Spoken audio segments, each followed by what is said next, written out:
Welcome to Successful Philanthropy. I'm your host, Jean Shafiroff.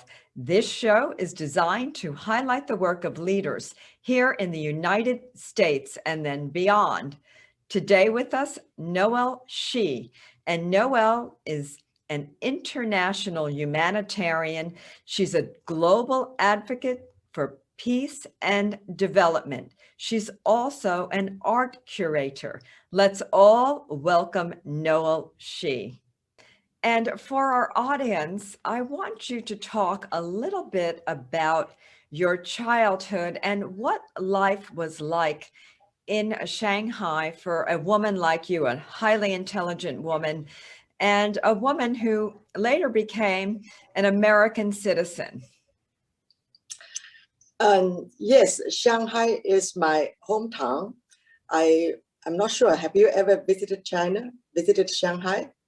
Yes, and I absolutely loved Shanghai. I had a wonderful experience there, and hopefully I'll go back one day. Yes, but when I was born, China, as we all know, was not as economically developed as today.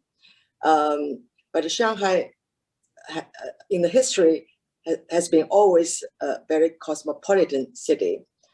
Even those days, with our limited resources or limited access, I was able to go to a very prestigious French school in Shanghai. So my first foreign language is French. Thanks to my parents, they provide me a very good education, which prepared me to continue my education in Paris. When I went to law school in Sorbonne. I miss China a lot because during the pandemic, we were not able to travel. Usually I go to China every year to visit my parents, my family, and I still have many friends all over China. Yes, and Noelle, you have a very strong connection to France. And if I'm not mistaken, you have been awarded something like a knighthood by the French government. You're a chevalier, and you're wearing a special medal. And I would like you to explain exactly what that honor was that you received and what your responsibilities are. Yeah, thank you for asking. France or Paris has played a very important role in my youthhood. I was very fortunate to win a French government scholarship when I graduated from a Chinese university. So I continued my education in Paris Sorbonne University to study international law, public law, before I came to New York. So my first career is with United Nations. I started my first job in World Health Organization in Geneva, Switzerland, in public health programs. Then I continued my international development work with UNICEF headquarters in New York. Then later on, they sent me to Africa. I spent also several years in South Africa, Zambia, and Zimbabwe for children's vaccination program and HIV/AIDS prevention.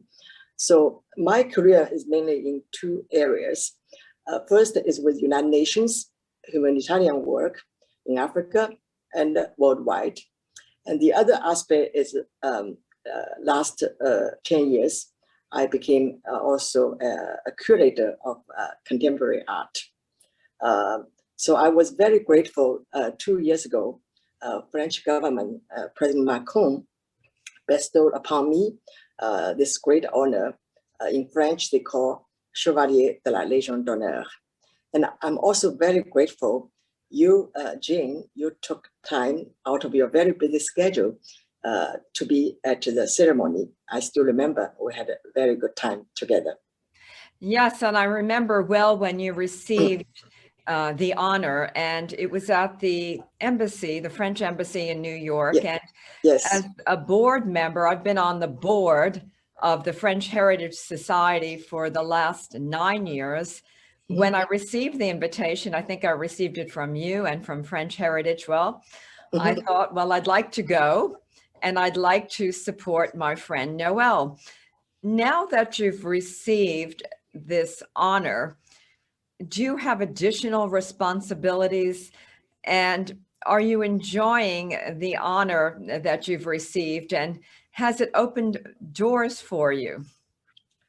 I think receiving this honor means a new milestone for my life or for my career, and also inspire me to do more, to make more effort to continue my work, both in the international and development field, in philanthropy, as well as in the art field. Yes. Now, I want to go back to your beginnings again, because those watching this show are very curious about anyone who grew up in China and who is now an American citizen. What was it like growing up in China versus, say, growing up in the United States? China is a very large country. Shanghai is kind of New York. It's always very cosmopolitan. Even those days, China was not as open as today, but those maybe we were considered as privileged. So we had access to Western films or Western theaters. And also we started to learn English or French at a young age. But of course, compare those of my Chinese friends who grew up in countryside, it's really not the same. Maybe it's like the United States. You cannot compare New York life with some deep America. So as a big city, we tend to have more access and more resources.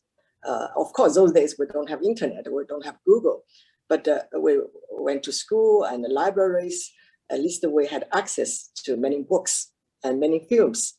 So many of old Hollywood films, or those great classics, really inspired me, played a great importance in my upbringing and in my childhood.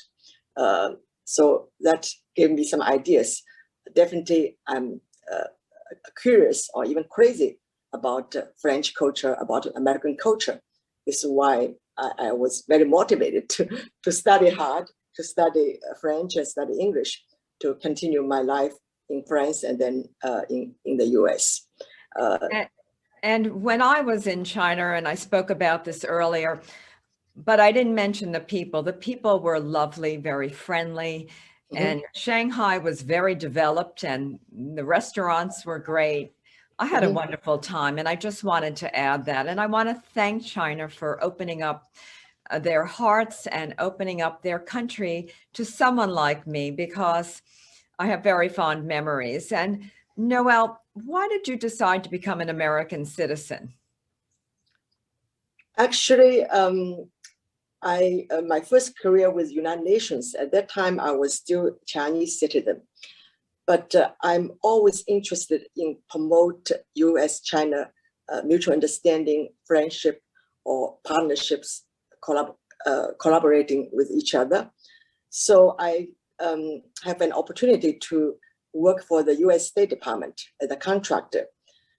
So in order to do that kind of work, it's maybe better to become an American citizen to facilitate the program that we are doing. It's called the International Leadership Program.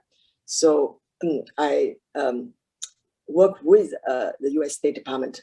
We have received so many Chinese delegations. Usually they are selected by American Embassy in Beijing. They are leaders in all different fields, academic, science, or government leaders or business leaders. Because of this program, I was able to travel to already 46 US states with those Chinese delegations. So I very much enjoyed that work.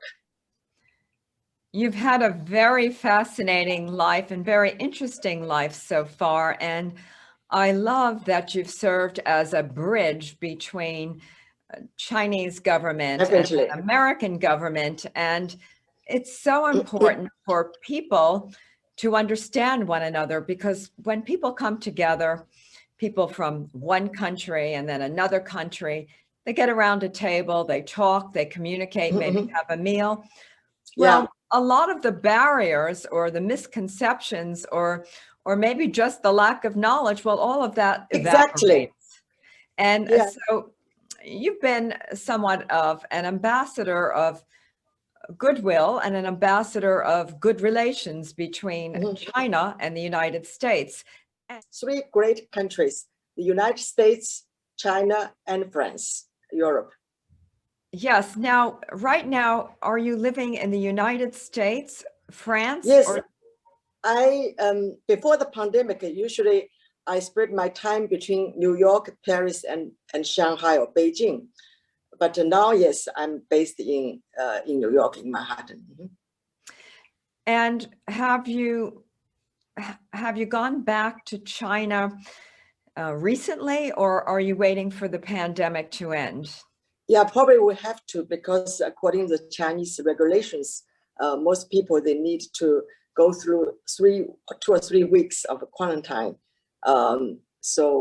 Yeah, since the pandemic, I have not been able to travel to China, but I look forward, hopefully next year, as soon as possible. Yes, and recently I interviewed a friend of yours, Yusai Khan, Yes. and she is a Chinese American, and I think right now she is in China. She went back and she mentioned that she would have to quarantine for a few weeks and then she'd be able to move around freely in China. And she does a lot of things similar to you, except she doesn't have the French Chinese connection, or at least I don't think so. Now, she is in Hawaii. We had a dinner together a few days just before her departure. Yeah, she is planning to go to China early next year. So probably she will spend Thanksgiving and Christmas in her hometown, Hawaii. very nice. And now you mentioned this show is about philanthropy. Yes. And you mentioned to me earlier in a conversation that your mother started off as a philanthropist in China. And what people really need to know is that philanthropy is generational, meaning that if your parents were involved in the giving process, maybe donated money to different groups, or perhaps volunteered their time and services, well, chances are the next generation, you yourself and your brothers and sisters will become philanthropists, because we learn from our parents and our teachers. So tell us Definitely. about your mom and what she did as a philanthropist in China. So we started helping other people before even I learned this word philanthropy. This term I learned in America, in New York. My mother just unfortunately just passed away a few months ago. I participated in her funeral via Zoom, thanks to the modern technology. Those days when I grew up in 1970s or 80s in China, of course, usually all women work under the Chinese regime. But of course, my mother's income compared with my father is much limited. But even with her very small income, she contributed almost 1/3 to the village where she grew up, near Shanghai, maybe 3 hours drive, to help those kids whose family are not able to provide to support their school tuition fees. So I was first inspired by my mother's goodwill, always giving, and of course I miss her a lot. And later on, when I start my first work in Geneva, WHO, then my work with UNICEF, it's also a kind of philanthropy, because it's a non-profit organization, governmental organization.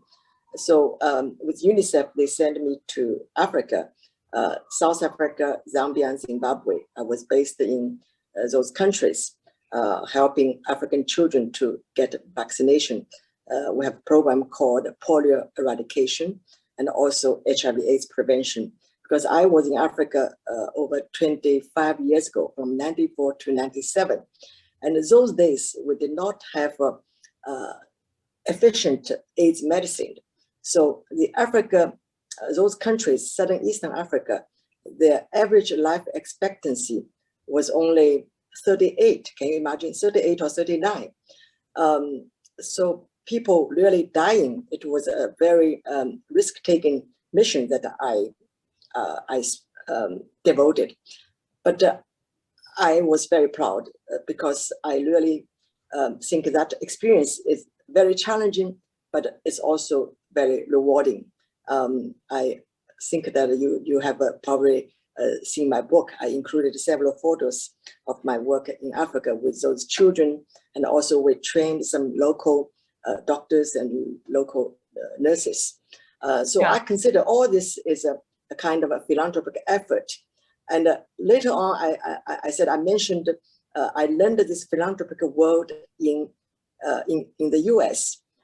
Actually, it's a word from ancient Greek culture.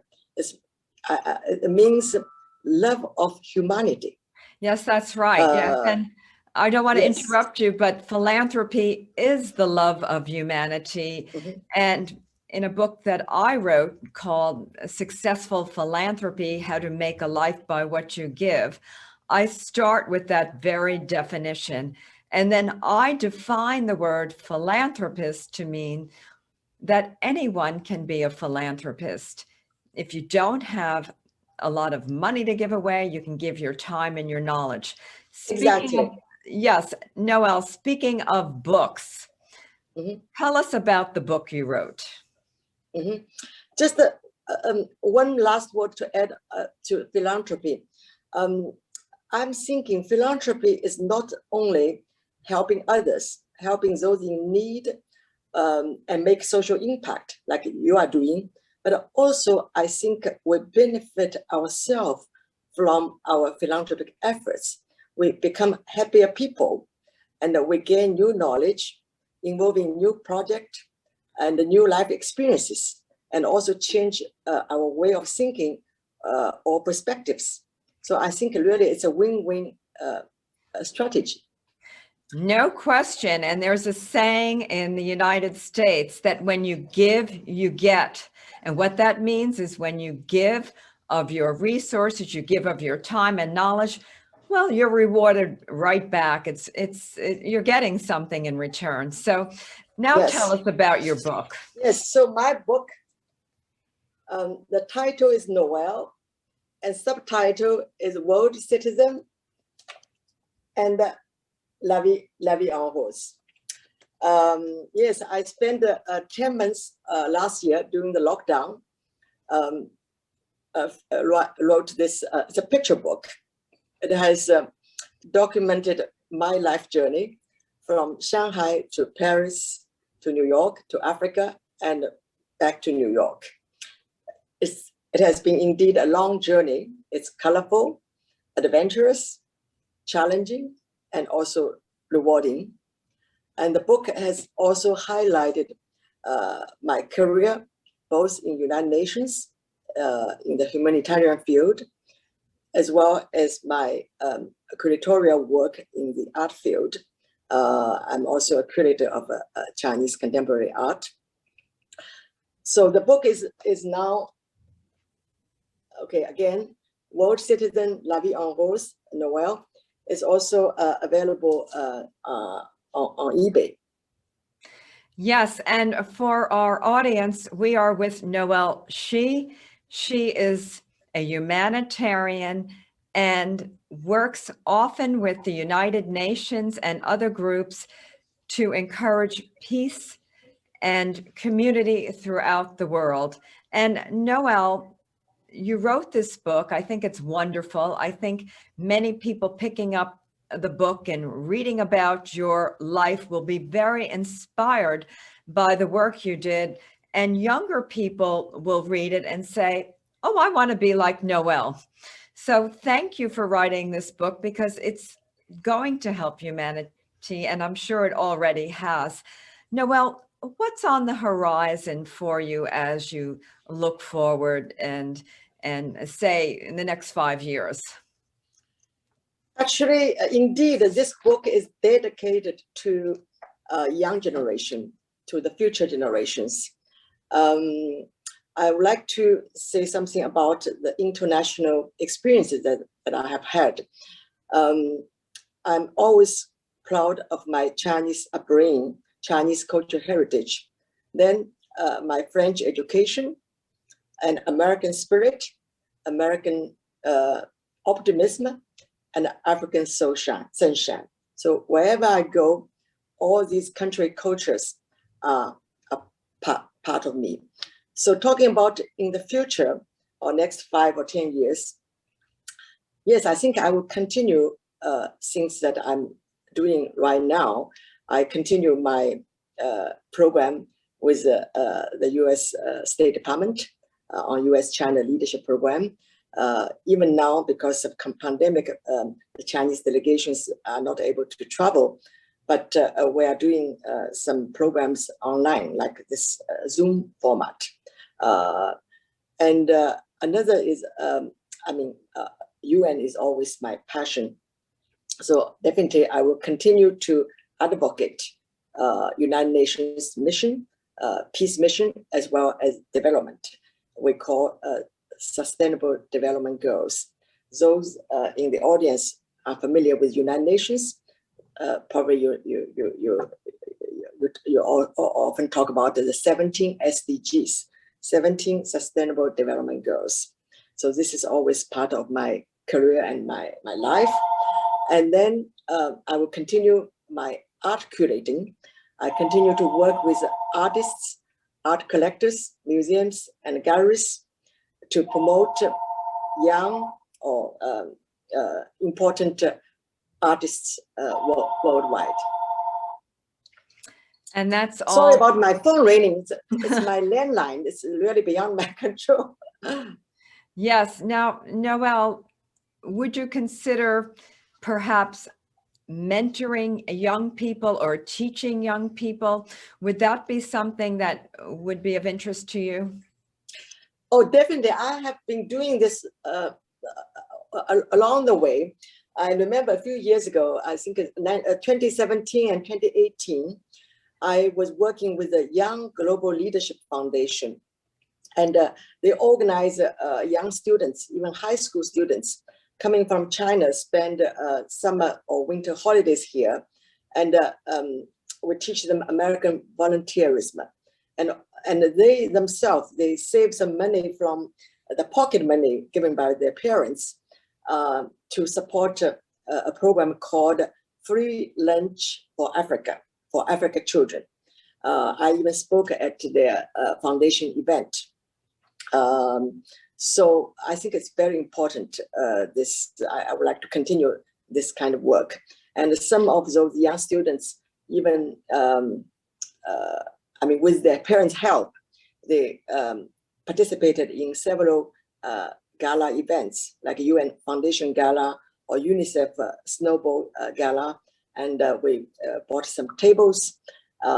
So they already experienced philanthropic work or benefit events in New York.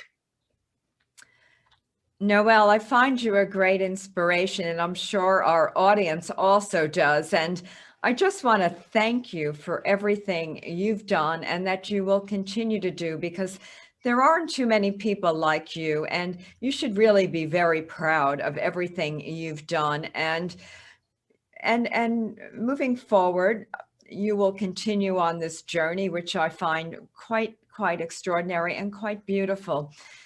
We have a few minutes left, and I always like to ask, what advice do you give to young people now in the United States, around the world, who want to succeed and then who want to get involved in philanthropy? But what advice to succeed first?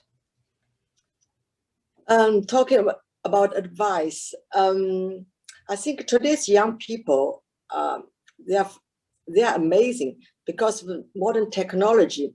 I often meet some children like 15 years old, very young, before even they went to college.